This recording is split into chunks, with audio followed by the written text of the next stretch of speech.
कुठल्याही विकासाचं उद्दिष्ट हे राष्ट्रासाठी सुजलाम सुफलाम असायला हवं आणि जनहितासाठी सर्वे संतु निरामया. आपला भारत देशामध्ये ग्रामीण क्षेत्र हे खूप मोठं आहे आणि त्यातूनच जो काही ग्रामीण भाग आहे त्याचं तो पाया भक्कम होणं, तो समृद्ध होणं हे फार महत्वाचं आहे. सध्याची वेलनेस इंडस्ट्री जी बघता की फार झपाट्याने वाढत आहे आणि त्यातल्या त्यात एक चांगली पॉझिटिव्ह बाब ही आहे की त्यात आयुर्वेदाचा जो काही वाटा आहे हा फार मोठा आणि मोलाचा आहे. परंतु त्याकरिता आयुर्वेदाकरिता लागणारे जे काही दर्जेदार औषधी उत्पादन आहेत ते फारच कमी मात्रेत भारतामध्ये सध्या त्याचं उत्पादन सुरू आहे. तुम्हाला फक्त 2 उदाहरणं देतो मी. एक गुगुळ नावाचं औषध आहे जे जवळपास 20 to 30% मेडिसिन मध्ये वापरलं जातं. पुढच्या 10 वर्षामध्ये त्याचं जर एक्सपेक्टेड कन्झ्युमिंग असेल ते जर 100 किलो असेल तर ते सध्या आपल्याकडे फक्त 60च किलो आहे. म्हणजे उरलेली ही जी काही तफावत आहे किंवा हे जे काही 40% आहे त्याच्यामध्ये ॲडल्ट्रेशनचे चान्सेस खूप जास्त आहे. आणि सध्या जे काही खूप ट्रेंडिंग आहे ते म्हणजे न्यूट्रासिटिकल्स. हा पण खूप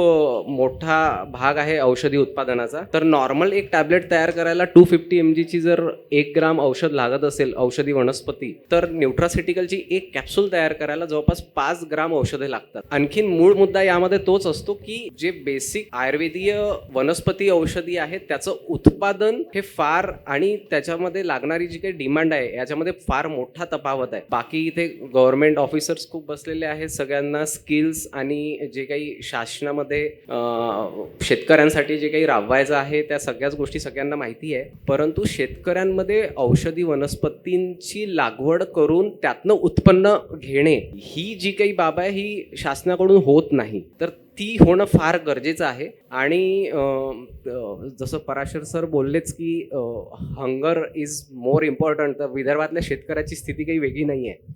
आणि महत्त्वाचा मुद्दा म्हणजे विदर्भातला शेतकरी हा फक्त उदरनिर्वाहासाठी शेती करतो, व्यवसाय म्हणून काही शेती करत नाही. तर तो उदरनिर्वाहापेक्षा व्यवसायाकडे त्याचा कल असायला पाहिजे. त्याकरिता जर औषधी वनस्पतींचं प्रोडक्शन वाढलं तर नक्कीच एक हरित क्रांती होऊ शकते. आणि ऑफ द टॉपिक जे काही ग्लोबल वॉर्मिंग असेल किंवा शेतकरी आत्महत्या असेल या 2 गोष्टींना सुद्धा आपण हिट करू शकतो त्या माध्यमातून. आणि दुसरा महत्त्वाचा मुद्दा म्हणजे नागपूर हे सेंट्रल इंडियाचं मेडिकल हब म्हणून आता नावलौकिकास येत आहे. ग्रामीण भागातून झालेली हरित क्रांती आणि त्यानंतर जे काही मॅन्युफॅक्चरिंग युनिट्स असतात मोठ्या मोठ्या कंपन्यांचे, त्यांना बोलवून आपण जसं शहरीकरणातलं औद्योगिकरण आणि ग्रामीण भागातली हरित क्रांती यांचा समन्वय साधून फार चांगल्या पद्धतीने आपण इकॉनॉमी बूस्ट करू शकतो असं मला वाटतं. धन्यवाद.